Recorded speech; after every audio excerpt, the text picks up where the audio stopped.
20வது அதிகாரம், யோவான் நற்செய்தி நூல் 20வது அதிகாரம் 24வது வசனத்திலிருந்து அந்த அதிகாரம் முடிய 21வது அதிகாரம்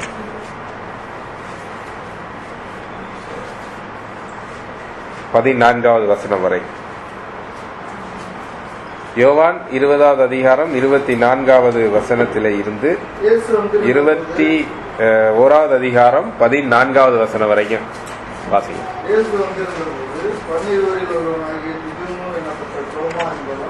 அவர்களுடனே கூட இருக்கவில்லை. மற்ற சீசர்கள் கர்த்தரை கண்டோம் என்று அவருடனே சொன்னார்கள். அதற்கு அவன், அவருடைய கைகளில் ஆணிகளினால் உண்டான காயத்தை நான் கண்டு அந்த காயத்திலே என் விரலை இட்டு என் கையை அவருடைய விழாவிலே போட்டாலுடைய விசுவாசிக்க மாட்டேன் என்றான். மறுபடியும் 8 நாளைக்கு பின்பு அவருடைய சீசர்கள் வீட்டுக்குள்ளே இருந்தார்கள். தோமாவும் அவர்களுடனே கூட இருந்தான். கதவுகள் பூட்டப்பட்டிருந்தது. அப்பொழுது இயேசு வந்து நடுவே நின்று, உங்களுக்கு சமாதானம் என்றார். பின்பு அவர் தோமாவை நோக்கி, நீ உன் விரலை இங்கே நீட்டி என் கைகளை பார். உன் கையை நீட்டி என் விழாவிலே போடு. அவிசுவாசியாய் இராமல் விசுவாசியாய் இரு என்றார். தோமா அவருக்கு பிரதியுத்தரமாக, என் ஆண்டவரே, என் தேவனே என்றான். அதற்கு இயேசு, தோமாவே, நீ என்னை கண்டதினாலே விசுவாசிப்பாய், காணாதிருந்தும் விசுவாசிக்கிறவர்கள் பாக்கியவான்கள் என்றார். இந்த புத்தகத்தில் எழுதியிராத வேறு அநேக அற்புதங்களையும் இயேசு தமது சீசருக்கு முன்பாக செய்தார். இயேசு தேவனுடைய குமாரனாகிய கிறிஸ்து என்று நீங்கள் விசுவாசிக்கும்படியாகவும் விசுவாசித்து அவருடைய நாமத்தினாலே நித்திய ஜீவனை அடைப்படியாகவும் இவைகள் எழுதப்பட்டிருக்கிறது. இவைகளுக்கு பின்பு இயேசு திபேரியா கடற்கரையிலே மறுபடியும் சீசருக்கு தாமே வெளிப்படுத்தினார். வெளிப்படுத்தின விவரமாவது, சீமோன் பேதுருவும் திதிமு எனப்பட்ட தோமாவும் கலிலேயா நாட்டிலுள்ள கானா ஊரானாகிய நாத்தான்வேலும் செபதேயுவின் குமாரரும் அவருடைய சீசரில் வேறு 2 பேரும் கூடியிருக்கும் போது சீமோன் பேதுரு மற்றவர்களை நோக்கி, மீன் பிடிக்கப் போகிறேன் என்றான். அதற்கு அவர்கள், நாங்களும் உடனே கூட வருகிறோம் என்றார்கள். அவர்கள் புறப்பட்டு போய் உடனே படவேறினார்கள். அந்த ராத்திரியிலே அவர்கள் ஒன்றும் பிடிக்கவில்லை. விடியற்காலமான போது இயேசு கரையிலே நின்றார். அவரை இயேசு என்று சீசர்கள் அறியாதிருந்தார்கள். இயேசு அவர்களை நோக்கி, பிள்ளைகளே, புசிக்கிறதுக்கு ஏதாயிலும் உங்களிடத்தில் உண்டா என்றார். அதற்கு அவர்கள், ஒன்றும் இல்லை என்றார்கள். அப்பொழுது அவர், நீங்கள் படகுக்கு வலதுபுறமாக வலையை போடுங்கள், அப்பொழுது உங்களுக்கு அகப்படும் என்றார். அப்படியே அவர்கள் போட்டு திரளான மீன்கள் அகப்பட்டதினால் அதை இழுக்க மாட்டார்கள் என்றார்கள். ஆதலால் இயேசுவுக்கு அன்பாயிருந்த சீசன் பேதுருவை பார்த்து, அவர் கர்த்தர் என்றார். அவர் கர்த்தர் என்று சீமோன் பேதுரு கேட்டவுடனே தான் வஸ்திரம் இல்லாதவனாக இருந்தபடியினால் தன் மேற்சட்டையை கட்டிக்கொண்டு கடலிலே குதித்தான். மற்ற சீசர்கள் கரைக்கு ஏறக்குறைய 200 முழ தூரத்தில் இருந்தபடியினால் படவில் இருந்து கொண்டே மீன்கள் உள்ள வலையை இழுத்துக் கொண்டு வந்தார்கள். அவர்கள் கரையிலே வந்திறங்கின போது கரிநெருப்பு போட்டிருக்கிறதையும் அதன் மேல் மீன் வைத்திருக்கிறதையும் அப்பத்தையும் கண்டார்கள். இயேசு அவர்களை நோக்கி, நீங்கள் இப்பொழுது பிடித்த மீன்களே சிலவற்றை கொண்டு வாருங்கள் என்றார். சீமோன் பேதுரு படவிலேறி 153 பெரிய மீன்களால் நிறைந்த வலையை கரையில் எடுத்தான். இத்தனை மீன்கள் இருந்தும் வலை கிளியவில்லை. இயேசு அவர்களை நோக்கி, வாருங்கள், போஜனம் பண்ணுங்கள் என்றார். அவரை கர்த்தர் என்று சீசர்கள் அறிந்தபடியினால் அவர்கள் ஒருவனும், நீர் யார் என்று கேட்டுக் கொண்டார்கள். அப்பொழுது இயேசு வந்து அப்பத்தையும் மீனையும் எடுத்து அவர்களுக்கு கொடுத்தார். இயேசு மரித்தோரிலிருந்து எழுந்த பின்பு தம்முடைய சீசருக்கு அறிந்ததை கர்த்தர் இந்த வார்த்தைகளை நமக்கு ஆசீர்வதித்து தருவாராக. ஆண்டவராகிய இயேசு கிறிஸ்து உயிரோடு எழும்பி விட்டார். அவரை நாங்கள் பார்த்தோம். அவர் எங்களுக்கு காட்சி கொடுத்தார். அவருடைய கல்லறையிலே நாங்கள் போய் பார்த்தோம். அங்கே உடல் இல்லை. அது மட்டுமல்ல, நாங்கள் அறையிலே இருக்கும் பொழுது அவர் எங்களிடத்திலே வந்து தன்னை காண்பித்தார். உயிரோடு அவர் எழும்பி விட்டார், அவரை நாங்கள் பார்த்தோம் என்று சாட்சி சொல்லுகிறார்கள் சீடர்கள் அனைவரும். ஆனால் அந்த சீடர்கள் இயேசுவை தரிசித்த பொழுது அங்கே ஒரே ஒருவர் மட்டும் இல்லை, தோமா. தோமா என்ற அந்த சீடர் இயேசு காட்சி கொடுத்த போது அங்கே இல்லை. திதிமு என்று அழைக்கப்பட்ட தோமா. சீடர்கள் அவரிடத்திலே சொல்லுகிறார்கள், ஆமாங்க ஐயா, இயேசு வந்தார், உயிரோடு வந்தார், நாங்க அவரை பார்த்தோம். என்ன தோமாவனுடைய பதில் என்ன? தோமா என்ன சொல்றாரு? நல்லா சிந்திச்சு பார்த்தா அந்த சூழ்நிலையை நாம் உணர்ந்து பார்ப்போமானால் அது மிகுந்த ஒரு பயனுள்ள ஒரு, அதே நேரத்திலே நமக்கு மிகவும் வேதனையை உண்டு பண்ணுகிற மனமாற்றத்துக்கு நேராக நம்மை வழி நடத்துகின்ற ஒரு அனுபவமாக இருக்கும். அவர் சொல்லுகிறார், ஐயா நீங்க பார்த்தன்றீங்க, அதெல்லாம் எனக்கு தெரியாது. நான் என்ன செய்யணும்? அவரை நேரா பார்க்கணும். அவருடைய கைகளிலே ஆணி பாய்ந்த அந்த தழும்புகளை நான் தொட வேண்டும். விழாவிலே குத்தப்பட்ட, ஈட்டி குத்தப்பட்ட அந்த அடையாளத்தை நான் தொட்டு பார்க்க வேண்டும். அப்பதான் நான் நம்புவேன், இல்லைன்னா நான் நம்ப மாட்டேன். ஆகவே ஆங்கிலத்தில் அவரை டவுட்டிங் தோமா அப்படின்னு சொல்லி, தோமஸ் அப்படின்னு சொல்லி சொல்லுவாங்க, சந்தேகப்படுகிறார். அப்ப நம்ம இன்னைக்கு கிறிஸ்தவ வட்டாரங்களிலேயே சந்தேகப்படுகிறவர் அப்படின்னு சொல்லி சொன்னா அவருக்கு தோமா அப்படின்னு சொல்லி நம்ம பெயர் வைக்கக்கூடிய அளவுக்கு அவருடைய வரலாற்றிலே, கிறிஸ்தவ வரலாற்றிலே அவருடைய அந்த நிகழ்வு பதிவாகி இருக்கிறது.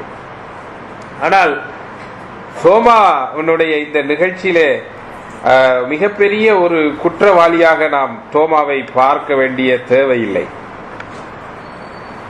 அவர்கள் எல்லாரும் இயேசுவை பார்க்கும்படியாக இயேசு அவர்களுக்கு காட்சி அருளிய பொழுது அங்கே தோமா இருக்கவில்லை. தோமா கல்லறையினிடத்திலே போகவில்லை.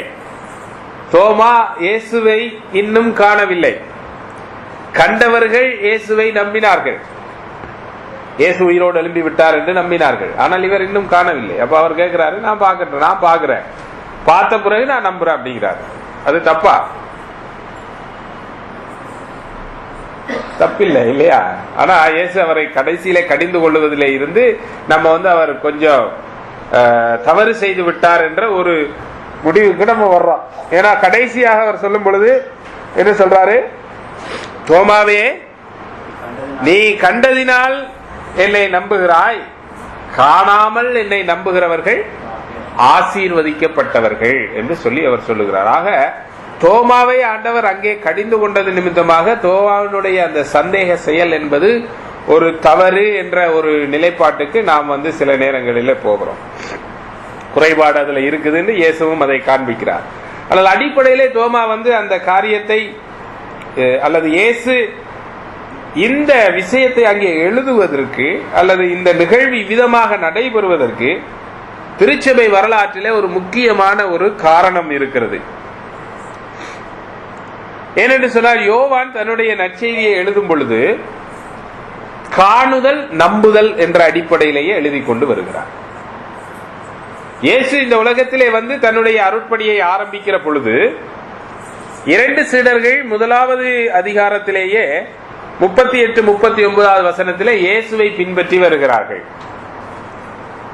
அப்ப இயேசு கேட்கிறார், நீங்கள் என்ன தேடுகிறீர்கள் என்று. அப்ப இயேசுவுக்கு அவர்கள் என்ன பதில் சொல்லுகிறார்கள்? வாசிக்கலாமா? 38-39 1வது அதிகாரம்.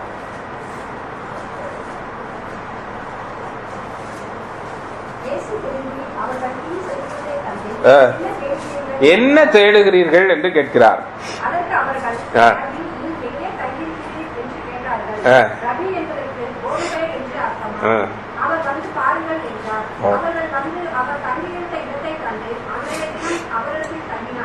அங்கே இயேசுவினிடத்திலே அவர்கள் இயேசுவை பின்பற்றும்படியாக யோவானை பின்பற்றி சென்ற மாணாக்கராக சீடர்களாக இருந்தவர்கள் இப்பொழுது இயேசுவை காண்பித்து, இவரே உலகத்தின் பாவத்தை சுமந்து தீர்க்கிற தேவ ஆட்டுக்குட்டி என்று யோவான் சொன்ன போது அவர் என்ன செய்றாரு? இயேசுவை பின்பற்றி சீடர்கள் வருகிறார்கள். இயேசுவினிடத்தில் கேட்கிறார்கள், ஆண்டவரே நீர் எங்கே தங்கி இருக்கிறீர் என்று. அப்ப ஆண்டவர் என்ன சொல்றாரு? பாருங்கள் என்கிறார். வெறுமனே நான் தங்கியிருக்கிற இடத்தை பாருங்கன்றதை மட்டும் அவர் சொல்லல. யோவானுடைய எழுத்துக்கள் முழுவதையும் நீங்கள் பார்ப்பீர்கள் என்றால் பாருங்கள், பார்த்தார்கள், கண்டார்கள், நம்பினார்கள். பாருங்கள், நம்புங்கள் என்ற ஒரு கருத்தாக்கத்தை யோவான் அடிப்படையாக வைத்து எழுதுகிறார். ஆண்டவராகிய இயேசு கிறிஸ்து இந்த உலகத்திலே மனிதனாக வந்திருந்த பொழுது அவர் அற்புதங்களையும் அடையாளங்களையும் செய்தார் என்பதை தான் யோவான் முதன்மையாக எழுதுகிறார் என்பதை நம்ம பல முறை தியானித்திருக்கிறோம் இல்லைங்களா? யோவான் நாம் வாசித்த அந்த 20வது அதிகாரத்தினுடைய கடைசி 2 வசனங்களிலே அவர் இயேசு செய்த அற்புதங்களை எழுதுகிறார். ஏனென்றால் அந்த அற்புதங்களை வாசிக்கிறவர்கள் இயேசுவை விசுவாசிக்க வேண்டும் என்று. ஆனால் அந்த அற்புதங்களை செய்யும் பொழுது அல்லது அந்த அற்புதங்களை விவரிக்கும் பொழுது யாரெல்லாம் அந்த அற்புதங்களை கண்டார்களோ அவர்கள் எல்லாம் நம்பினார்கள். அவர்களிலே பலர் நம்பினார்கள், ஒரு சிலர் நம்பவில்லை. ஆக யார் நம்பினார்கள்? கண்டவர்கள் நம்பினார்கள், வாழ்வடைந்தார்கள். கண்டு அவரை நம்பாதவர்கள் வாழ்விழந்தார்கள் என்பதுதான் அந்த 7 அற்புதங்களிலுமே யோவான் இயேசுவினுடைய அந்த அருட்பணியை பற்றியும் அவரை நம்பி வாழ்வடைந்தவர்களை பற்றியும் எழுதி அதன் மூலமாக மக்களுக்கு கொடுக்கிற செய்தியாக இருக்கிறதை நாம் பார்க்கிறோம்.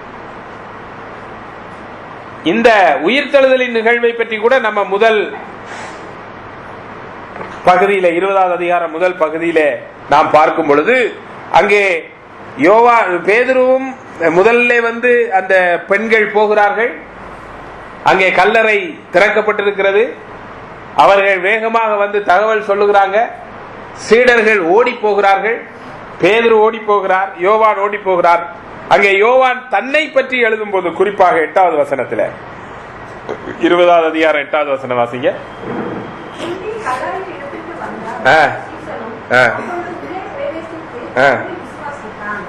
கண்டு விசுவாசித்தான். இதுதான் முக்கியமான கருத்து யோவானுடைய போதனைகளிலே அல்லது அவருடைய எழுத்துக்களிலே. அவர் இயேசுவை கண்டவர்கள்.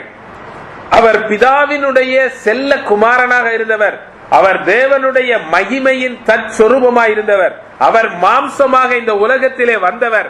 அவரை நாங்கள் கண்டோம், அவரை நாங்கள் விசுவாசித்தோம். ஆதியிலே வார்த்தை இருந்தது, அந்த வார்த்தை தேவனிடத்திலே இருந்தது, அந்த வார்த்தை தேவனாய் இருந்தது. அவர் மாம்சத்தினாலும் இரத்தத்தினாலும் நிறைந்தவராக மாம்சத்திலே இந்த உலகத்திலே மனிதர்கள் நடுவிலே வாழ்ந்தார். அவரை நாங்கள் கண்டோம், அவராலே நாங்கள் வாழ்வடைந்தோம் என்ற செய்தியை தான் யோவான் தொடர்ந்து சொல்லிக் கொண்டிருக்கிறார். ஆனால் அந்த நற்செய்தியை முடிவுக்கு கொண்டு வருகிற பொழுது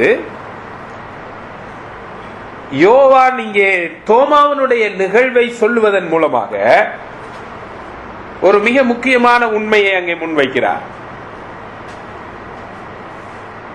இயேசுவை கண்டு, இயேசு செய்த அற்புதங்களை கண்டு, இயேசுவினுடைய உயிர்த்தெழுதலை கண்டு, உயிரோடு எழும்பின இயேசுவை கண்டு மக்கள் நம்பினார்கள். அதுதான் கிறிஸ்தவத்தினுடைய அடிப்படை.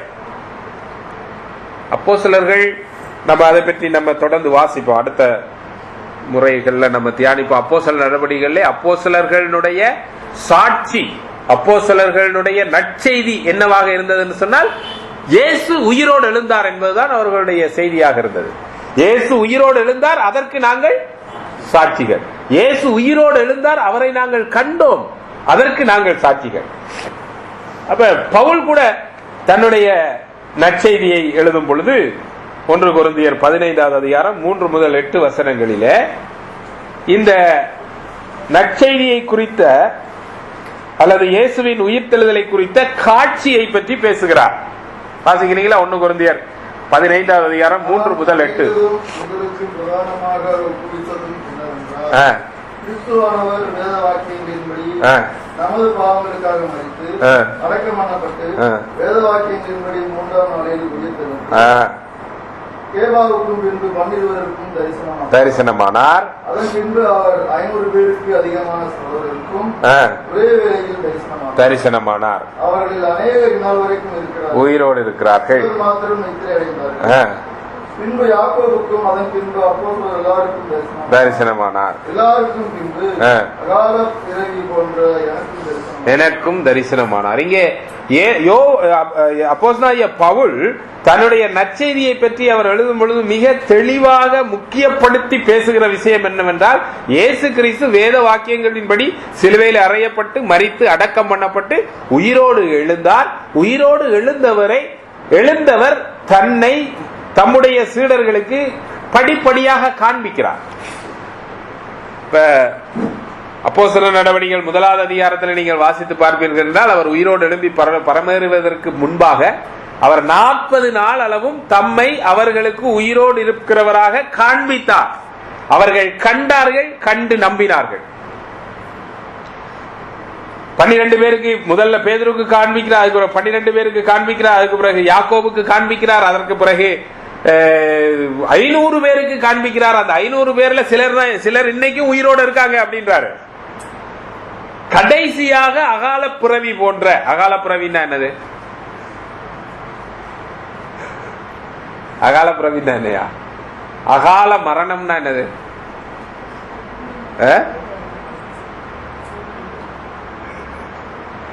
அகால மரணம் அடைந்தார். அப்படியா? நம்ம அப்படி நினைச்சுக்கிறது, அகால மரணம் அடைந்தார்னு சொல்றாங்களே, அதனால நம்ம ரொம்ப ஆக்சிடென்ட்ல செத்து போயிட்டாருன்னா அகால மரணம். அப்படியா? காலம்னா என்னது? காலத்துக்கு எதிர்ப்பதம் தான் அகாலம். சரிங்களா? காலத்துக்கு எதிர்ப்பதம் தான் அகாலம். அகால மரணம் அடைந்தார்னால் காலத்துக்கு முந்தையே இறந்து விட்டார் அப்படின்னு அர்த்தம். அப்ப அகால பிறவி அப்படின்னு சொல்லி சொன்னால், அதாவது அப்போஸ்தலர்கள் எல்லாருமே இயேசுவினாலே தெரிவு செய்யப்பட்டவர்கள். ஆனால் அப்போஸ்தலனாகிய பவுலோ அந்த காலத்திலே அப்போஸ்தலனாக தெரிவு செய்யப்படாமல் அதற்கு பிறகு வேறொரு காலத்திலே அப்போஸ்தலனாக தெரிவு செய்யப்பட்டபடியினாலே அவர் அகால பிறவி போன்ற எனக்கும் தரிசனமானார் என்று சொல்லுகிறார். அதாவது காலத்துக்கு பிந்தி, முந்தி இல்ல, காலத்துக்கு பிந்தி வந்த அப்போஸ்தலனாகிய எனக்கும் அவர் தரிசனமானார். அவரை கண்டோம், அவர் உயிரோடு எழுந்தார். அவர் உயிரோடு எழுந்தார் என்பதுதான் இந்த உலகத்துக்கு நற்செய்தி என்பதை அவர் ஆணித்தரமாக அங்கே பேசுகிறார். பாத்தீங்களா? அப்ப ரொம்ப முக்கியமான விஷயம் இப்ப வரைக்கும் நம்ம பார்த்துட்டு வர விஷயம் என்னன்னு சொன்னா, நற்செய்தி என்பது அல்லது கிறிஸ்தவம் என்பது ஆண்டவராகிய இயேசு கிறிஸ்து மரித்தோரிலே இருந்து, மரணத்திலே இருந்து உயிரோடு எழுந்தார். உயிரோடு எழுந்து தன்னை உயிருள்ளவராக மனிதர்களுக்கு காண்பித்தார். அவர்கள் அவரை கண்டார்கள், அவரை கண்டு அவரை வாழ்வடைந்தார்கள்.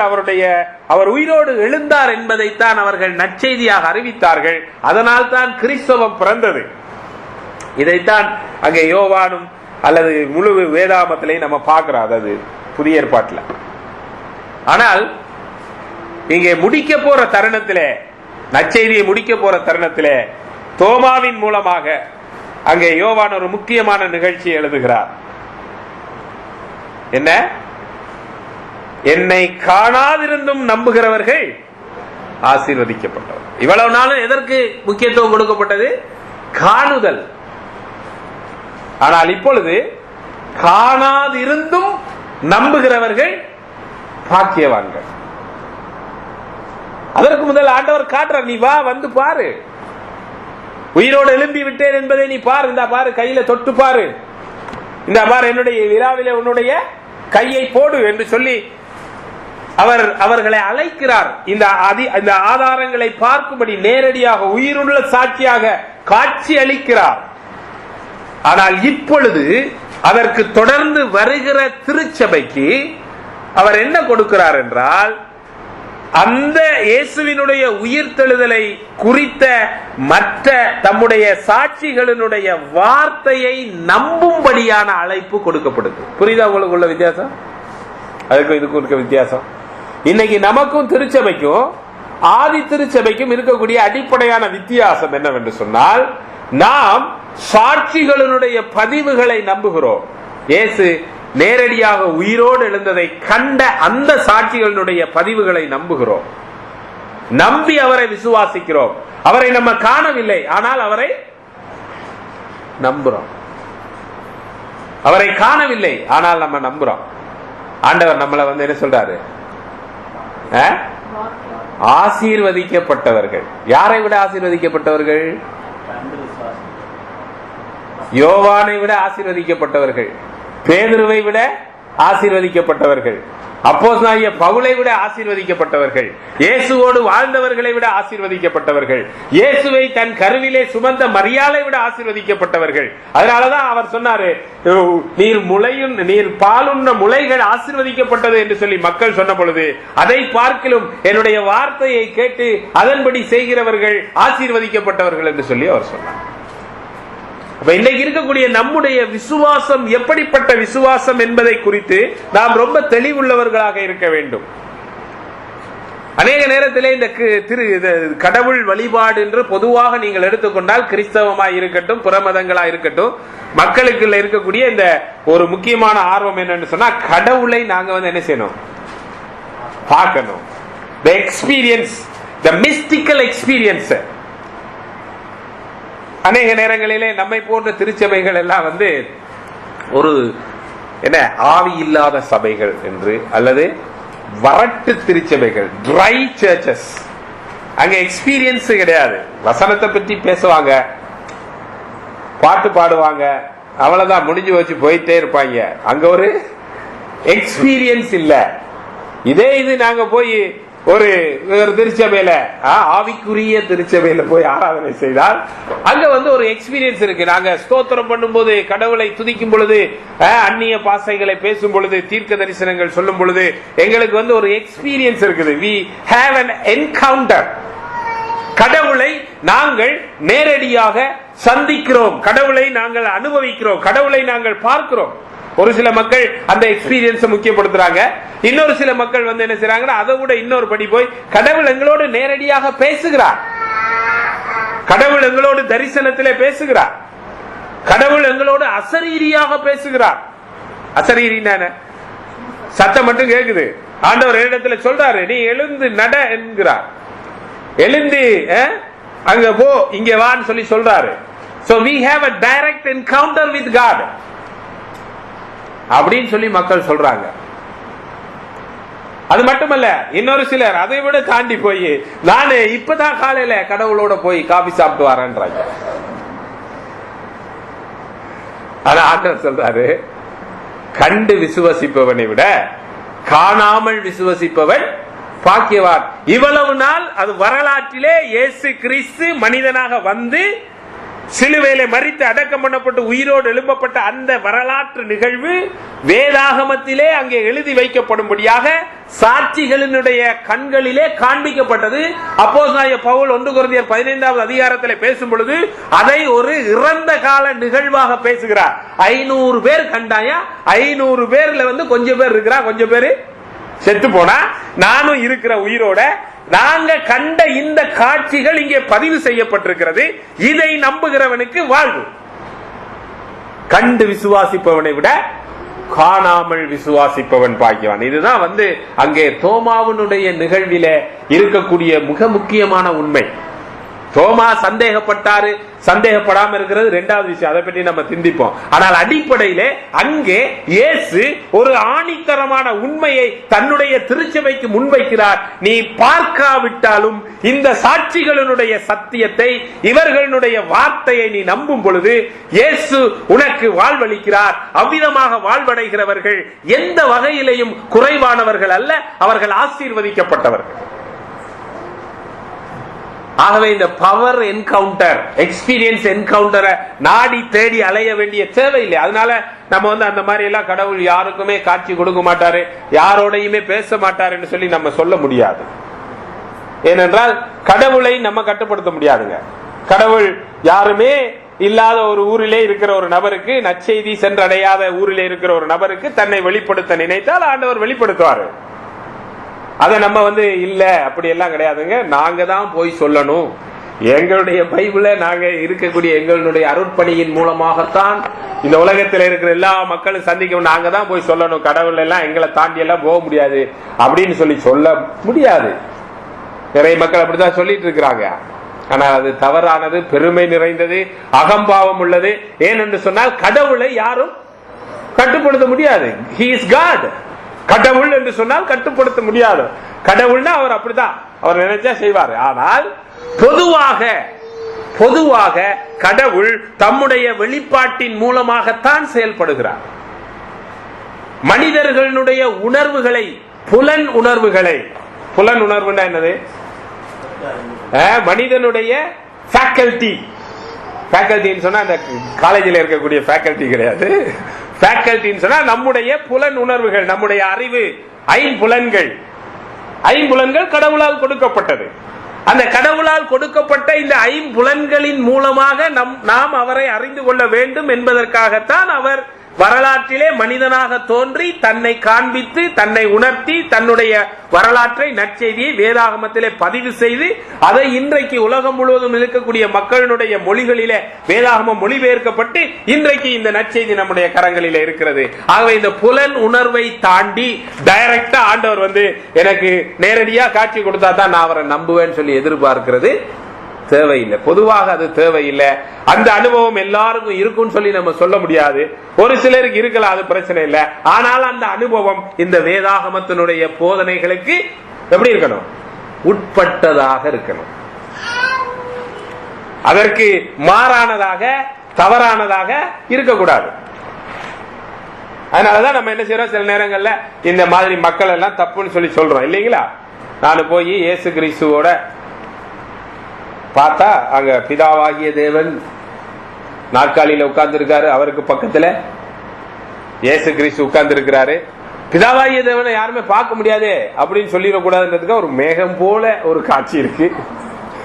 அதுக்கப்புறம் இந்த பக்கத்துல நிறைய பேர் உட்கார்ந்து இருக்காங்க. இப்ப பிதாவாகிய தேவன் இயேசு கிறிஸ்து என்னடா செய்துகிட்டு இருக்காரு அப்படின்னு சொல்லி கேட்டா, அவர் கையில ஒரு CD வைத்திருக்கிறார். என்ன CD வைத்திருக்காரு? இது ஏஞ்சல் டிவியினுடைய புரோகிராம் உள்ள CD வச்சிருக்காங்க. இந்த மாதிரியான விஷயங்கள் எல்லாம் நம்ம தவறு, தப்பு, ஏமாற்று வேலை, பிராடுத்தனம் அப்படின்னு சொல்லி நம்ம சொல்றோம். ஏன் சொல்றோம்னா, வேதம் மிக தெளிவாக சொல்லுகிறது, கண்டு விசுவாசிப்பவனை விட காணாமல் விசுவாசிப்பவன் பாக்கியவான். கடவுள் மாதிரி இங்க நம்ம எல்லாம் மனிதர்கள் எல்லாம் இங்க மேலையும் கீழே போயிட்டு வரக்கூடியதான ஒரு தேவை இருந்துன்னு சொன்னா, ஆண்டவராகிய இயேசு கிறிஸ்து இந்த உலகத்துல மனிதனாக வந்திருக்க வேண்டிய தேவையே இல்லை. கடவுளை ஒருவனும் காண முடியாது, காண்கிறவன் உயிரோட இருக்க முடியாதுன்றதுக்கு தான் அவர் மனிதனாக வந்திருக்கார் இல்லைங்களா? அவர் கடவுளாகவே வந்திருந்தால், அவர் மகிமை, பிதாவே நான் உம்மிடத்தில இருந்து வரும்பொழுது நான் உமக்கு விட்டு வந்த மகிமை எனக்கு தாரும் என்று அவர் கேட்கிறாரு. அப்படின்னா அவர் மகிமையை விட்டு வந்திருக்கிறார். அவர் மகிமை இல்லாதவராக இருந்ததுனாலதான் அவரை நம்ம பார்க்க முடிந்தது, மனிதர்களால் அவரை பார்க்க முடிந்தது. அவரை மகிமை உள்ளவராக அவருடைய சிம்மாசனத்திலே, அவருடைய இருப்பிடத்திலே நம்ம போய் அவரை பார்த்துட்டு திரும்ப இங்க நம்ம மக்களோட வாழலாம் அப்படின்ற ஒரு நிலைப்பாடு இருக்குமா இருந்துன்னு சொன்னா, இயேசு கிறிஸ்து எதுக்கு வரணும்? இந்த ஆட்களே வச்சு எல்லா வேலையும் முடிச்சிருக்கலாமே ஆண்டவர். தவறு, வேதாகமத்துக்கு புறம்பான விஷயம். ஆகவே இங்கே காண்பிக்கப்படுகிற முதல் முக்கியமான விஷயம், நான் பார்க்கிற விஷயம் என்னவென்று சொன்னால், ஆண்டவராகிய இயேசு கிறிஸ்து தோமாவின் மூலமாக நமக்கு முதன்மையான அடிப்படையான செய்தியை கொடுக்கிறார். கண்டு விசுவாசிப்பவர்களை விட காணாமல் இறை வார்த்தையை, சாட்சியை நம்பி விசுவாசிக்கிறவர்கள் ஆசீர்வதிக்கப்பட்டவர்கள். சரிங்களா? ஆகவே எழுதப்பட்ட இந்த வார்த்தைக்கு, அவர்களுடைய சாட்சிக்கு அவர்கள் என்ன சொன்னார்கள், என்ன எழுதினார்கள், எப்படி இயேசுவை புரிந்து கொண்டார்கள், இயேசு யார் என்று காண்பிக்கிறார்கள் என்பதை நாம் சரியாக படித்து புரிந்து கொள்வதற்கு நாம் முழு முயற்சி எடுக்க வேண்டுங்க. ஏன்னா இயேசுவை குறித்து நம்ம எங்க பார்க்கிறோம்? வேதாகமத்துல தான் பார்க்கிறோம். அப்போஸ்தலர்களுடைய எழுத்துக்களிலே தான் நாம் பார்க்கிறோம். நற்செய்தி என்றால் என்ன என்பதை நம்ம எங்க பார்க்கிறோம்? எங்க பார்க்கணும்?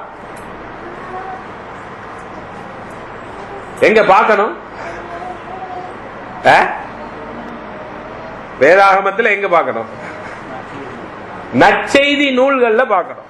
ஆனா கவலைக்குரிய விஷயம் என்னன்னு சொன்னா, இன்னைக்கு மக்கள் எல்லாரும் நற்செய்திய நிருபங்களிலேயும் மற்ற இடங்களை தான் பார்க்கிறாங்க. இயேசு கிறிஸ்து என்ன நற்செய்தி சொன்னார், அவர் எவ்விதமாக நற்செய்தியாக இருந்தார் என்பதை மக்கள் பார்க்க தவறுகிறார்கள். ஆனால் நாமோ காணாமல் விசுவாசிப்பவர்களாய் இருந்தாலும் இயேசு யார், அவர் என்ன செய்தார், எப்படி நமக்கு வாழ்வளிக்கிறார், நாம் எவ்விதமாக அவரிடத்திலே வந்தடைய வேண்டும், அவர் எவ்விதமான காரியத்தை இந்த உலகத்துக்கு செய்கிறார் என்பதை எல்லாம் இறை வார்த்தையிலே தேடி ஆராய்ந்து படிக்கிறவர்களாக, அதற்கு நம்முடைய நேரத்தை கொடுக்கிறவர்களாக, ஆய்வு செய்கிறவர்களாக இருக்க வேண்டும். அதான் முதலாவது விஷயம். இரண்டாவது விஷயம், இப்ப நம்ம இந்த டவுட் அப்படிங்கிற ஒரு விஷயத்துக்கு வரோம். சந்தேகம். சந்தேகம் என்ற வார்த்தை ரொம்ப முக்கியமான பிரச்சனை இல்லைங்களா? சினிமால கூட ஒரு பாட்டு வந்துருக்கு, சந்தேக கோடு அது சந்தோஷ கேடு அப்படின்னு சொல்லி ஒரு பாட்டு வந்திருக்கு. சந்தேகம்னு ஒண்ணு வந்துச்சுன்னா அது வாழ்க்கையே நாசமாக்கிறோம், குடும்ப வாழ்க்கையை பற்றி குறிப்பாக பேசும் பொழுது. ஆனால் இங்கே தோமாவை பற்றி பார்க்கும் பொழுது அவருக்கு இயேசு உயிரோடு எழுந்தாரா இல்லையா என்பதிலே அவருக்கு சந்தேகம் வருகிறது. சந்தேகம் என்பது ஒரு மிக முக்கியமான ஒரு பிரச்சனை, மனித வாழ்க்கையில இருக்கக்கூடிய பிரச்சனை. ஆங்கிலத்தில் சந்தேகத்துக்கு நம்ம என்ன சொல்றோம், டவுட். இந்த டவுட் அப்படிங்கிற அந்த வார்த்தைய அதனுடைய மூல பதம் எங்க இருந்து வருகிறது என்று சொன்னால் லத்தீன் சொல்லில இருந்து வருகிறது. அந்த லத்தீன் சொல் டுபிட்டாரே, டுபிட்டாரே என்ற லத்தீன் சொல்லில இருந்து வருகிறது. இந்த டுபிட்டாரே என்ற லத்தீன் சொல் துபி என்ற ஒரு ஆரிய சொல்லில இருந்து வருகிறது. துபின்னா என்னது, துவி. நம்ம துவி அப்படின்னு சொல்றோம். துவி அப்படின்னா என்னது, வடமொழி சொல். தெரியாதா? துவி சக்கர வண்டி கேள்விப்பட்டது இல்லையா? இலங்கையில் இருக்கிற மக்களுக்கு தெரியும். துவி சக்கர வண்டின்னு சொன்னா இரு சக்கர வாகனம்னு அர்த்தம். துவி அப்படின்னா இரண்டுன்னு அர்த்தம். ஆகவே டுபிட்டாரி என்ற எபிரேய லத்தீன் சொல்லில இருந்து டவுட் என்ற அந்த வார்த்தை வருகிறபடினாலே அதனுடைய மூல சொல்லின் பதத்திலே இருந்து நாம் பெறுகிற அர்த்தம் என்னவென்று சொன்னால் இருமனம். டவுட்னா என்னது, இருமனம். அதனாலதான் அந்த டபுள் என்ற அந்த வார்த்தையும் டுபி என்ற அந்த வார்த்தையில இருந்தா வருது. அப்ப டவுட் அப்படின்னு சொன்னா டபுள் மைண்டட்னஸ், இரண்டு சிந்தை. இருமனம் உள்ளவன், இருமனம் உள்ளவன் தன் வழிகளில் எல்லாம் நிலையற்றவனா இருக்கிறார். அதை குறித்து யாக்கோபு 1வது அதிகாரம் 2 முதல் 8 வசனங்களிலே வாசிக்கிறோம். வாசிக்கலாமா அந்த வசனத்தை? யாக்கோபு 1வது அதிகாரம் 2 முதல் 8 வசனங்கள். யாக்கோபு 1வது அதிகாரம் 2 முதல் 8 வசனங்கள்.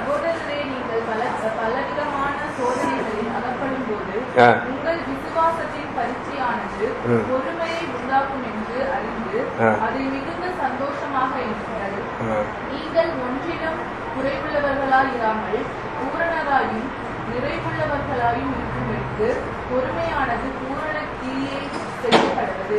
உங்களில் ஒருவன் ஞானத்தில் குறைவுள்ளவனாய் இருந்தால் யாவருக்கும் சம்பூரணமாய் கொடுக்கிறவரும் ஒருவரையும் கடிந்து கொள்ளாதவருமாகிய தேவனிடத்தில் கேட்க கடவன், அப்பொழுது அவனுக்கு கொடுக்கப்படும். ஆனாலும் அவன் எவ்வளவாகியும் சந்தேகப்படாமல் விசுவாசத்தோட கேட்கப்படவன்.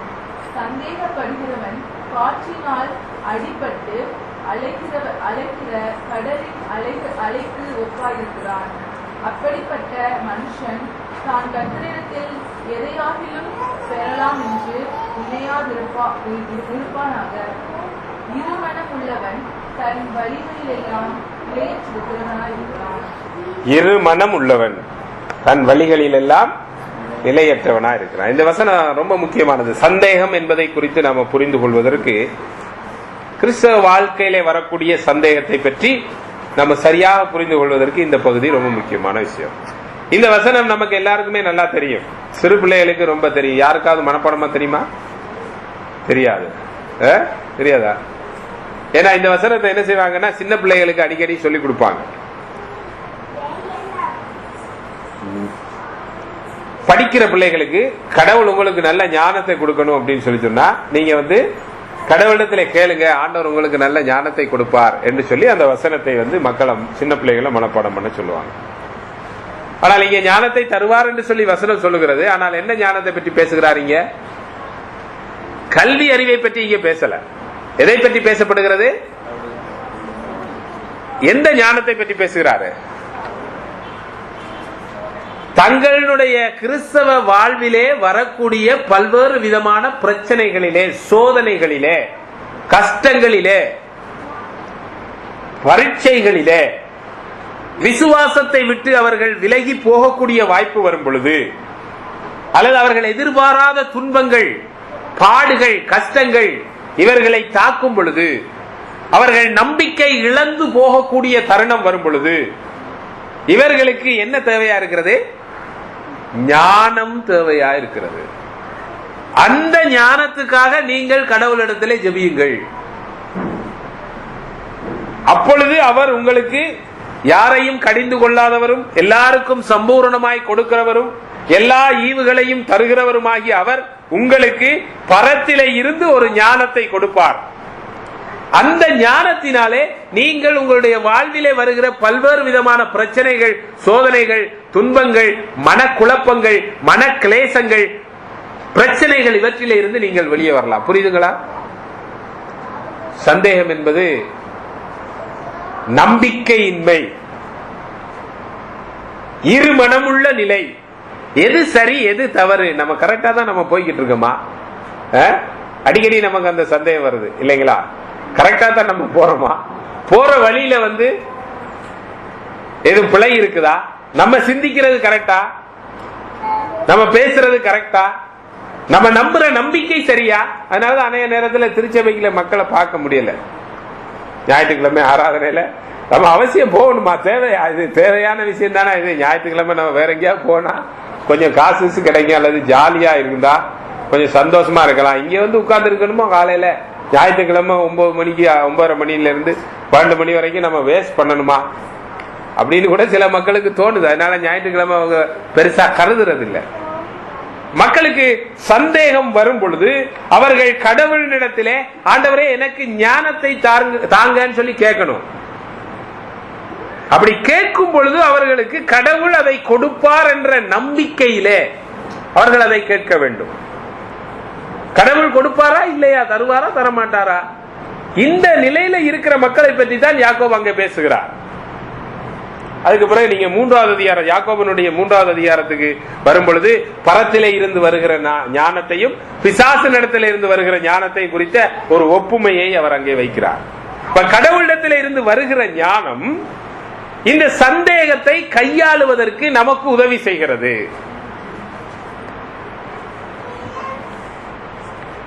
இரண்டு மனம், இருமனம், சரியா தவறா, செய்யலாமா செய்யக்கூடாதா, இயேசு கிறிஸ்து கடவுளா இல்லையா, அப்படி யாராவது நமக்கு ஏதாவது அந்த மாதிரி யாருக்கும் சந்தேகம் இருக்கா? இல்லையா? இயேசு கிறிஸ்து உயிரோடு எழுந்தாரா இல்லையா? அதான் தோமாவனுடைய சந்தேகம். இயேசு கிறிஸ்து உயிரோடு எழுந்தாரா இல்லையா என்பதுதான் தோமாவனுடைய சந்தேகம். சொல்லப்படுகிறது. ஆனால் அவர் அதை நம்பல, நான் டைரக்டா பார்த்து வெரிஃபை பண்ணிக்கிறேன் அப்படிங்கிறாரு. அவர் என்ன சொல்றாரு? திரும்ப அந்த வசனத்தை வாசிங்க. இயேசு தோமாவுக்கு என்ன சொல்றாரு?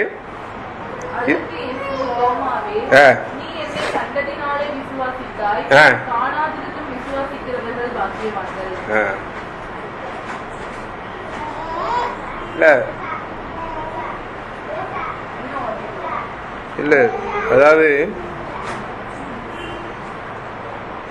27வது வசனம் வாசிங்க. பின்பு அவர் தோமாவை நோக்கி, நீ உன் விரலை இங்கே நீட்டி என் கைகளை பார், உன் கையை நீட்டி என் விலாவிலே போடு, அவிசுவாசியா இராமல் விசுவாசியா இரு என்றார். என்ன சொல்றாருங்க? அவிசுவாசியா இராமல் விசுவாசியா இரு. ரொம்ப முக்கியமான வார்த்தை. நம்ம எல்லாருமே விசுவாசிகள் சொல்லி சொல்றோம் இல்லையா? நம்ம எல்லாரும் விசுவாசிகள் தானா?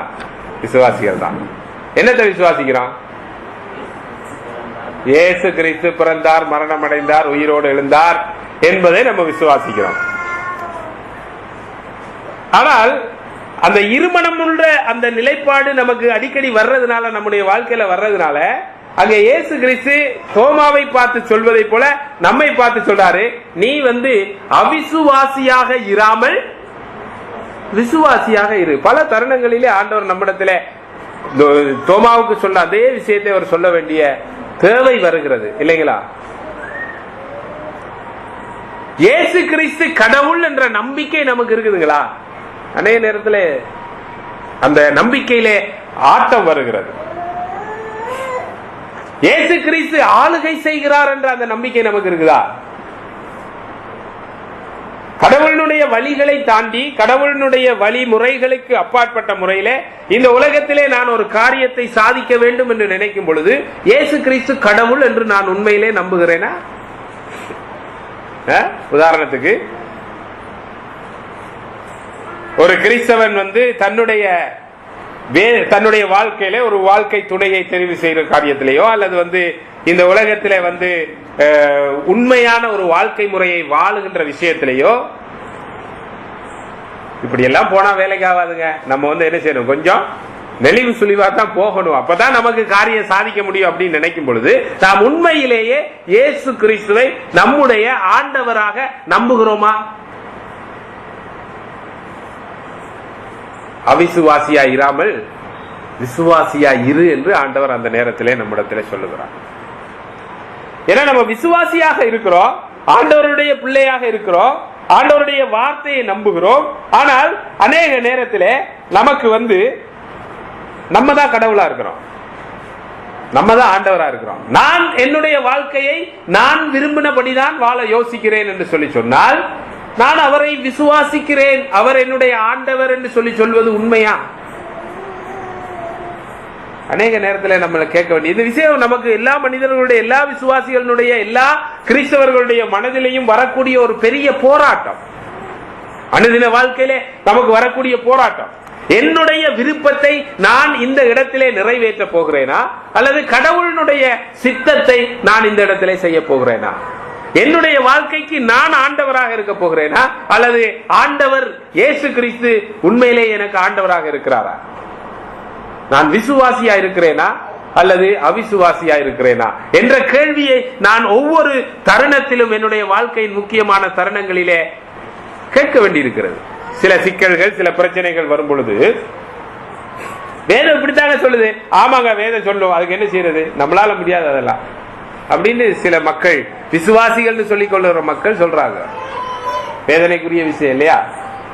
வேதம் அப்படித்தான் சொல்லுது, இறை வார்த்தை அப்படித்தான் சொல்லுது. ஆனா நம்முடைய வாழ்க்கையிலே அந்த இறை வார்த்தையின்படி நடக்க வேண்டும் என்ற எண்ணம் நமக்கு இல்லாத பொழுது ஆண்டவர் நம்மை பார்த்து சொல்றார், நீ அவிசுவாசியாயிராமல் விசுவாசியாயிரு என்று சொல்லுகிறார். இந்த உலகத்தை ஆளுகிறவர்கள், பல மக்கள் இந்த உலகத்தை ஆளுகை செய்யறாங்க, அதிகாரம் செலுத்துறாங்க. அவங்க எல்லாம் பார்க்கும் பொழுது நமக்கு அவங்கதான் கடவுளா தெரியுறாங்க, இல்லையா?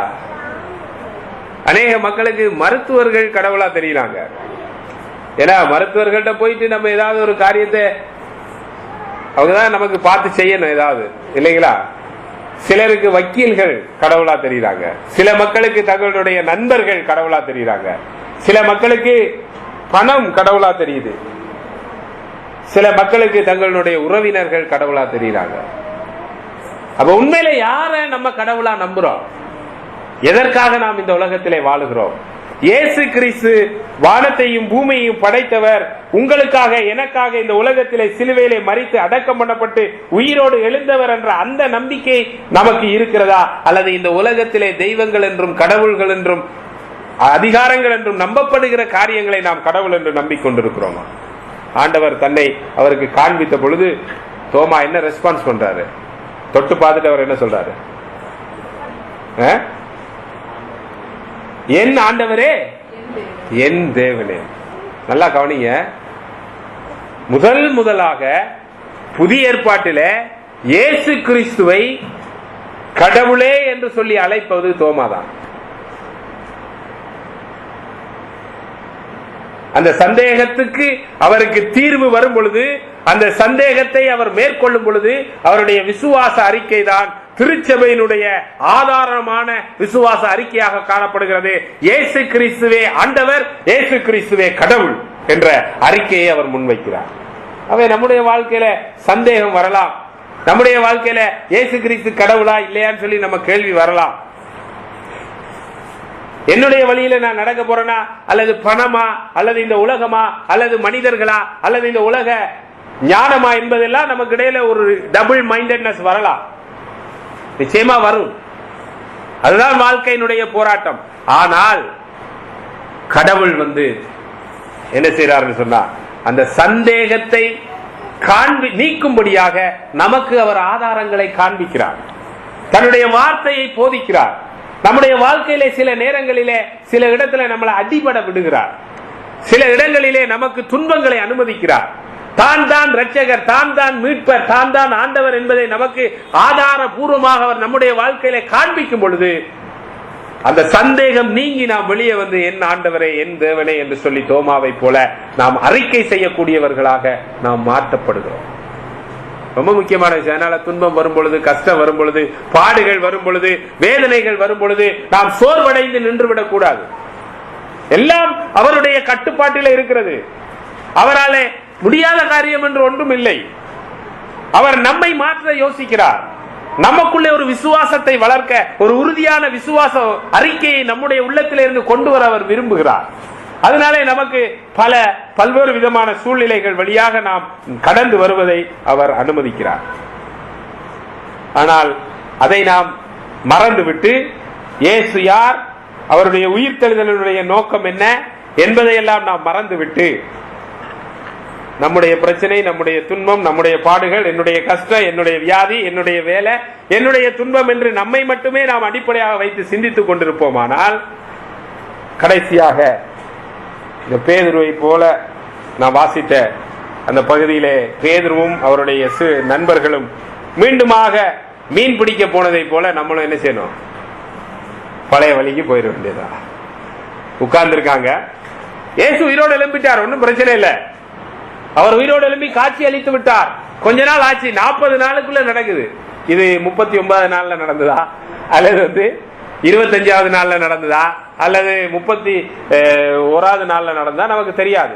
ஆனா இந்த 40 நாள் இயேசு உயிரோடு எழுந்ததற்கும் அவர் பரமேறுவதற்கு இடையில இந்த நிகழ்வு நடக்குது. 21வது அதிகாரத்துல எல்லாரும் உட்கார்ந்து இருக்காங்க, ஒருத்தர் பார்த்துக்கிட்டு இல்லையா. என்ன உட்கார்ந்து என்ன பார்த்திருப்பாங்க, என்ன மனசுக்குள்ள நினைச்சிருப்பாங்க, ஐயா இவர் மேசியான்னு நாம் நினைத்தோமே, இவர் நமக்கு இஸ்ரவேல் மக்களுக்கு ஒரு நாட்டை தனியாக கொடுப்பார் என்று நம்பினோமே, நாங்க 12 பேர் என்ன செய்வோம், 12 சிங்காசனங்களிலே உட்கார்ந்து இஸ்ரவேலை ஆட்சி செய்வோம் என்று சொல்லி யோசித்துக் கொண்டிருந்தோமே. அதுல யோவானும் யாக்கோபும் வேற தனியா, நாங்க பக்கத்துல இயேசுக்கு வலது பக்கத்துல இடது பக்கத்துல இருக்கலாம் நினைச்சோமே. பேதுரு எல்லாருக்கும் தலைவராக, எப்பொழுதுமே தலைவராக இருக்கக்கூடியவர், இந்த 12 பேருக்கு தலைவராக இருந்த நாட்டை நம்ம ஆட்சி செய்யலாம்னு யோசிச்சோம். ஒருவேளை சுயநலமா அப்படி யோசிக்காட்டி கூட இந்த இஸ்ரவேல் மக்கள் படுகிற பாடுகளிலே இருந்து கடவுள் அவர்களுக்கு விடுதலை கொடுத்திருப்பார் என்று நாங்கள், மேசியா அவர்களுக்கு விடுதலை கொடுப்பார் என்று நம்பினோமே. ரோமர்களுடைய அநியாய சட்டங்களை அவர் தகர்த்திருப்பார் என்று நம்பினோமே. இந்த ஜிஎஸ்டி வரியை அவர் நீக்கி இருப்பார் சொல்லி நாங்க நம்பினோமே. இந்த கொடுங்கோன்மை ஆட்சியை அவர் அழித்திருப்பார், கவிழ்த்து போடுவார் என்று சொல்லி நாங்க நம்பினோமே. ஆனா ஒண்ணும் நடக்கலையப்பா, அவர் போயிட்டாரு, அவர் உயிரோடு எழும்பிட்டாரு, நல்ல விஷயம், ஆச்சரியமா இருக்கு, சந்தோஷமா இருக்கு, அவர் உயிரோடு எழுப்பி விட்டார். ஆனா ஒன்னும் மெட்டீரியலைஸ் ஆகலையே. வாட் எவர் ஹேப்பன்ட், ஒண்ணுமே மெட்டீரியலைஸ் ஆகலையே. துக்கம், கவலை, அன்சர்டனிட்டி, டவுட், என்ன செய்யறது என்பது அவர்களுக்கு தெரியவில்லை. பேதுரு எல்லாத்திலையும் அவர் தான் ஃபர்ஸ்ட். அவர்களை பின்மாற்றத்துக்கும் ஒரு அவிசுவாசமான வாழ்க்கைக்கும் வழிநடத்தி செல்வதிலையும் அவர் தான் ஃபர்ஸ்ட். உட்கார்ந்து பார்த்துக்கிட்டே இருக்காரு. மத்தவன் எல்லாம் என்னதான் இருந்தாலும் இவர் தான் லீடர். உட்கார்ந்து இப்படியே பார்த்துட்டு இருக்காரு, யோசிக்கிறாரு, ரைட்டு வேற வழி இல்லை, எப்படி இருந்தாலும் நம்ம என்ன செய்யணும், சாப்பிடணும்ல, அதனால மீன் பிடிக்க போறோம் வரியா. என்னுடைய பழைய வாழ்க்கைக்கு நான் திரும்ப போகிறேன், வருகிறாயா? உடனே மக்கள் எல்லாரும் என்ன செய்றாங்க?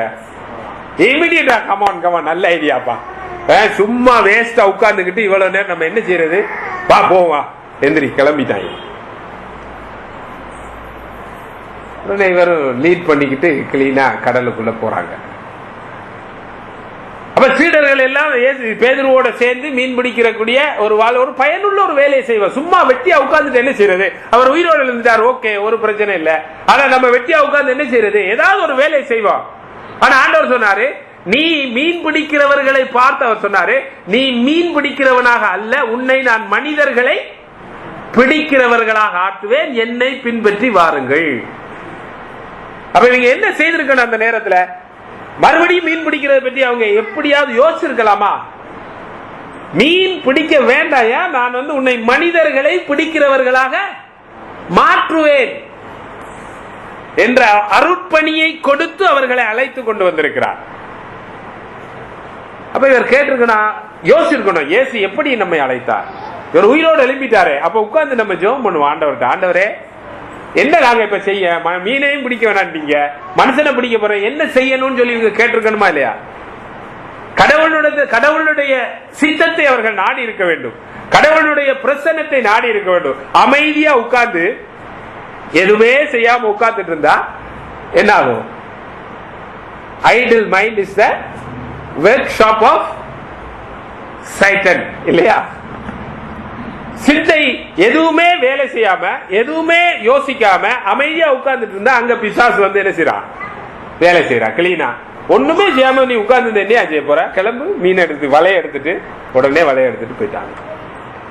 இப்படிதான் நம்முடைய வாழ்க்கையிலையும் இந்த சந்தேகம் என்பது, இருமனம் என்பது, நான் எதற்காக அழைக்கப்பட்டேன், நான் யார், எனக்கு ஆண்டவர் என்ன பணி கொடுத்திருக்கிறார் என்பதை குறித்த சிந்தை இல்லை. அதை பற்றி அறிந்து கொள்வதற்கு, இறை வார்த்தையை புரிந்து கொள்வதற்கு ஒரு முயற்சியும் இல்லை. சும்மா உட்கார்ந்து இருக்க மக்கள் ஒன்னு டிவி பார்க்கிறது அல்லது சும்மா இருக்கிறது. எதையும் வாசிக்கிற மக்களை நான் பார்க்க முடியவே இல்லை, வாசிக்கிறதே இல்லை யாரும். பெரும்பாலும் வேலை இல்லை, வேலை நிமித்தமா வாசிக்காம இருக்கிறது வேற விஷயம். சும்மா இருந்தா கூட மக்கள் சும்மா உட்கார்ந்து இருப்பாங்க தவிர வாசிக்க மாட்டாங்க. வேதாமத்தை வாசிக்கலாம், வேதாமத்தை புரிந்து கொள்ளுகிற நூல்களை வாசிக்கலாம், வாசித்து நம்ம கடவுளை பற்றி தெரிந்து கொள்ளலாம், கடவுளோடு உறவாடலாம், நெருங்கி வரலாம், ஆண்டவர் நம்முடைய பாவங்களை உணர்ந்து கொள்ளலாம். அதுக்கெல்லாம் வழி இல்லை. காரணம் என்னன்னு சொன்னா வாசிக்கிறதே இல்லை. வாசிக்கிறதுன்றது நமக்கு சுட்டு போட்டாலும் வர மாட்டேங்குது மக்களுக்கு. சும்மா உட்கார்ந்து இருக்கும் போது பிசாசு தெளிவா சொல்றாங்க, சும்மா எதுக்கியா வேஸ்ட் பண்ணிட்டு இருக்க, டைமை பயன்படுத்தி, ரொம்ப முக்கியம், நேரம் முக்கியம். அந்த நேரத்தை பயன்படுத்தி காசு சம்பாதிக்கலாம், மீன் பிடிக்கலாம், அதை செய்யலாம், இதை செய்யலாம், ஆலோசனை ரைட்டு கிளம்பி போயிட்டாங்க. போய் இரவு முழுவதும் இதே நிகழ்வு, நீங்க லூக்கா நற்செய்தியில் உள்ள இதே நிகழ்வு நடக்குது. யோவான் ஒருவேளை அந்த நிகழ்வை ஞாபகப்படுத்தும்படி எழுதியிருக்கலாம். ஆனால் அந்த நிகழ்வை போலவே இவர்கள் இரவு முழுவதும் என்ன செய்றாங்க? இரவு முழுவதும் பிரயாசப்படுகிறார்கள். இரவு முழுவதும் பிரயாசப்படுகிறார்கள். அவர்களுக்கு ஒரு மீனும் கிடைக்கல. ரொம்ப எளிமையான பாடம் என்ன?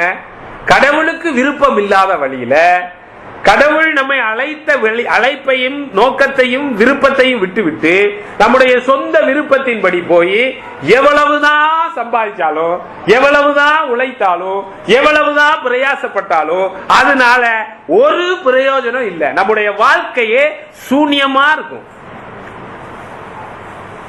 கடவுள் இல்லாத வாழ்க்கை, கடவுளுடைய வழிகாட்டுதலுக்கு அப்பாற்பட்ட வாழ்க்கை, சுயத்தினால் நிரம்பின வாழ்க்கை, கடவுளுடைய அருட்பணியை செய்ய வேண்டும் என்ற எண்ணம் இல்லாத ஒரு வாழ்க்கை சூன்யமான வாழ்க்கையா தான் இருக்கும். It will be of no use, utter waste. என்னுடைய வாழ்க்கை முழுவதுமே வீணாக போய்விடும். எப்ப கடவுளுக்கு பிரியம், நம்முடைய வாழ்க்கை வீணாகவே போகுது. நம்ம நேரம் வீணா போகுது, நம்ம காசு வீணா போகுது, நம்முடைய பணம், நம்முடைய வாழ்க்கையினுடைய பிரயாசங்கள் எல்லாம் வீணா போகுதுன்னா நம்ம உட்கார்ந்து யோசிச்சு பார்க்கணும், நம்ம என்ன செய்துட்டு இருக்கோம், எந்த வழியில நம்ம போய் கொண்டிருக்கிறோம், கடவுளுக்கு பிரியமான வழியை செய்கிறோம், அவர் அழைத்த அழைப்பை நாம் நிறைவேற்றுகிறோமா, நாம் யாரை எதை பிடிக்கும்படி நாம் அழைக்கப்பட்டோம், இப்பொழுது நம்ம எதை பிடித்துக் கொண்டிருக்கிறோம் என்பதெல்லாம் யோசிக்கணும். ஆனா ஆண்டவர் நம்மை அப்படியே விட்டுறது இல்லை, நம்ம மேல இரக்கமுள்ளவரா இருக்கிறாரு. அவர் வர்றாரு, இவங்க போய் அங்க மீன் எல்லாம் ஒண்ணுமே பிடிவிடாம வெறுசா வர்றாங்க. வெறுசானா பேதுரு அங்க ஆடை கூட இல்லாம வர்றாரு, வெறுசா வர்றாங்க. ஒண்ணுமே இல்லாம வர்றாங்க. வரும் பொழுது ஆண்டவர் என்ன செய்றாரு? அவங்களுக்கு மீன் கிடைக்கப்படுகிறார். அவங்க மீனை கொண்டு வருவதற்கு முன்பாகவே அவர்களுக்கு நல்ல பக்காவா அங்க மீன் ஃப்ரை பண்ணி ரெடியா வச்சுக்காரு. அதான் ஆண்டவருடைய இரக்கம், ஆண்டவருடைய கிருபை.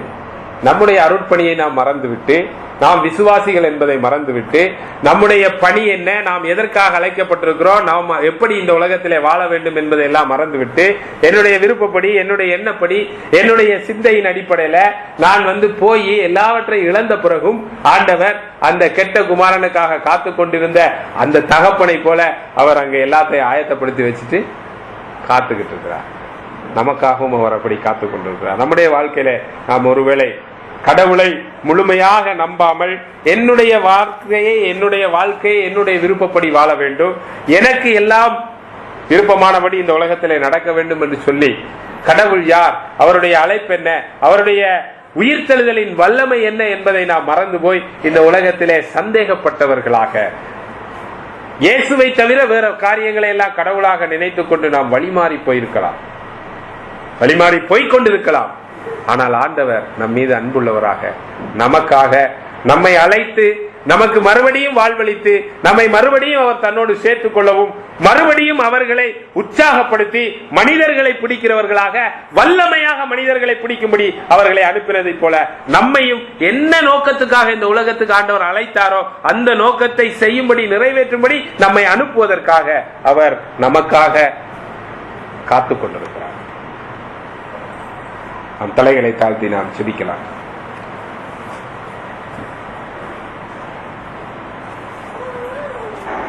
எங்களை நேசிக்கிற நல்ல ஆண்டவரே,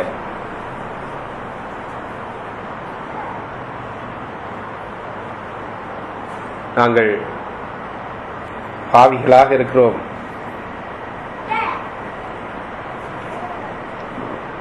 பல தருணங்களிலே நாங்கள் இருமனம் உள்ளவர்களாக இருக்கிறோம். எங்கள் வாழ்க்கையை எங்களுடைய விருப்பப்படி வாழ வேண்டும் என்று நினைக்கிறவர்களா இருக்கிறோம். ஆண்டவரே, எங்களை நீர் மன்னித்தரலும். பல நேரங்களிலே நீர் தோமாவை பார்த்து சொன்னதை போல எங்களையும் பார்த்து நீ அவிசுவாசியா இராமல் விசுவாசியா இரு என்று நீர் சொல்லுகிறீர். ஆம் ஆண்டவரே, நாங்களும் அவிசுவாசிகளாக எண்ணத்தை உண்போம், எண்ணத்தை குடிப்போம், எப்படி இந்த உலகத்திலே வாழப் போகிறோம் என்று நம்பிக்கையற்றவர்களாக நாங்கள் இருக்கிறோம். உயிர்த்தெழுந்து இந்த உலகத்தை ஆளுகிற சர்வ வல்லமையுள்ள கடவுளின் பிள்ளைகளாக இந்த உலகத்துக்குள்ளே அனுப்பப்பட்டவர்கள் என்பதை நாங்கள் மறந்து விடுகிறோம். கர்த்தாவே, எங்களை நீர் மன்னித்தரலும். ஆனால் நீர் எங்கள் மீது கிருபை உள்ளவராக, நாங்கள் பின்மாறி போனாலும், நாங்கள் விலகி போனாலும், நாங்கள் சோர்வடைந்து போனாலும் எங்களை நீர் மீண்டுமாக அழைத்து உற்சாகப்படுத்தி உம்முடைய அருட்பணிக்கு அனுப்புகிற தெய்வமா இருக்கிறதற்காக நாங்கள் உமக்கு நன்றி செலுத்துவோம்.